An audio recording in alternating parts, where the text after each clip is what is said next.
Bonjour à tous, dans cette vidéo, nous allons voir comment calculer une probabilité dans une succession d'épreuves indépendantes. Dans l'exemple, on nous dit qu'on lance 3 pièces de monnaie de manière indépendante. La première est truquée et tombe sur pile 2 fois plus souvent. La deuxième et la troisième sont bien équilibrées. Dans la première question, on nous demande tout d'abord d'exprimer l'univers de cette expérience à l'aide d'un produit cartésien. Alors l'univers d'une expérience aléatoire, c'est l'ensemble de toutes les issues possibles. Par exemple ici, une issue possible, ce serait face pour la première pièce, pile pour la deuxième et face pour la troisième. Et donc finalement, une issue, c'est un triplet ou un 3 uplet de pile ou de face. Donc on peut dire ici que l'univers qu'on va appeler grand oméga comme ceci, ce sera le produit cartésien, tout d'abord de l'ensemble qui contient pile et face, de l'ensemble qui contient pile et face, et de l'ensemble qui contient pile et face. Et donc comme on l'a dit, une issue, ce sera un triplet qui contient pile face pour le premier élément, pile ou face pour le deuxième, et pile ou face pour le troisième. Dans la question numéro 2, on nous demande de représenter cette succession d'épreuves à l'aide d'un arbre de probabilité. Alors lorsqu'on lance tout d'abord la première pièce, il y a deux possibilités, soit on obtient pile, soit on obtient face. Alors on nous disait dans l'énoncé qu'on tombe sur pile 2 fois plus souvent, donc la probabilité de tomber sur pile ici est de 2 tiers, et la probabilité de tomber sur face est de 1 tiers. Ensuite, lorsqu'on lance la deuxième pièce, il y a encore deux possibilités.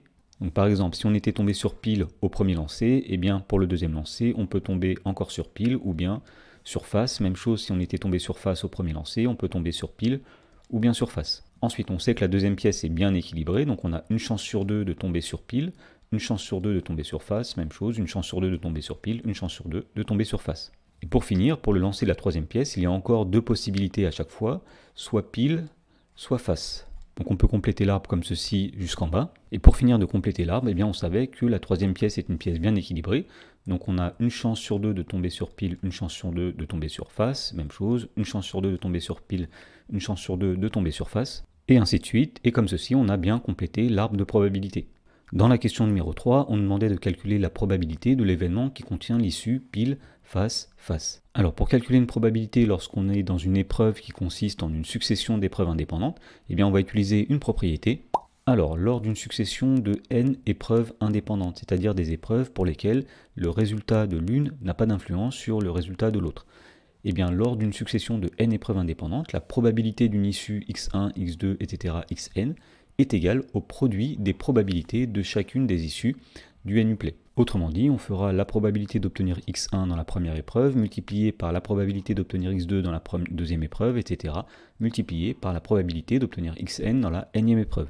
Alors revenons à la question numéro 3. Pour calculer la probabilité de l'événement qui contient uniquement l'issue pile, face, face, et bien pour cela, on va faire la probabilité d'obtenir pile dans la première épreuve, multipliée par la probabilité d'obtenir face dans la deuxième épreuve, multipliée par la probabilité d'obtenir face dans la troisième épreuve.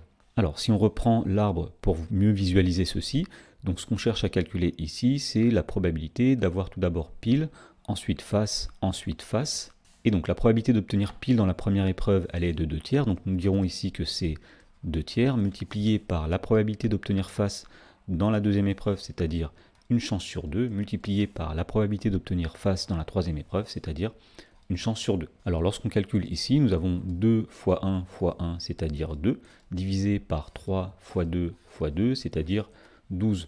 Autrement dit, la probabilité d'obtenir pile puis face, c'est une chance sur 6.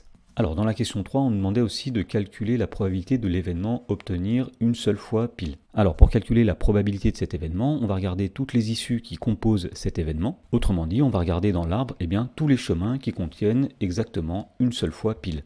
Alors il y avait déjà le chemin pile face-face que nous avions déjà coloré. On avait dit que pour calculer la probabilité qu'on ait pile face-face, il suffisait de faire 2 tiers fois 1 demi fois 1 demi. Ensuite, il y a un autre chemin pour lequel on a exactement une seule fois pile, c'est lorsqu'on fait face, pile, face. Et donc la probabilité de cet événement, ce sera 1 tiers multiplié par 1 demi multiplié par 1 demi, que l'on va ajouter finalement à la première probabilité qu'on avait calculée. Donc ici, on va écrire 1 tiers multiplié par 1 demi multiplié par 1 demi. Et on va rajouter la probabilité qui correspond à la dernière issue de l'événement obtenir une seule fois pile. Et donc la dernière issue pour laquelle il y a exactement une seule fois pile, c'est si on fait face d'abord, face ensuite, et pile à la fin. Alors la probabilité ici sera 1 tiers multiplié par 1 demi multiplié par 1 demi. Et donc pour avoir la probabilité d'obtenir une seule fois pile, eh bien, il suffit de calculer ce nombre. Alors tout d'abord 2 tiers fois 1 demi fois 1 demi, c'est-à-dire 2 douzièmes, plus 1 tiers fois 1 demi fois 1 demi, c'est 1 douzième, plus 1 tiers fois 1 demi fois 1 demi, c'est encore 1 douzième. Alors 2 douzièmes plus 1 douzième plus 1 douzième, ça donne 4 douzièmes, c'est-à-dire que la probabilité d'obtenir une seule fois pile est de 1 tiers.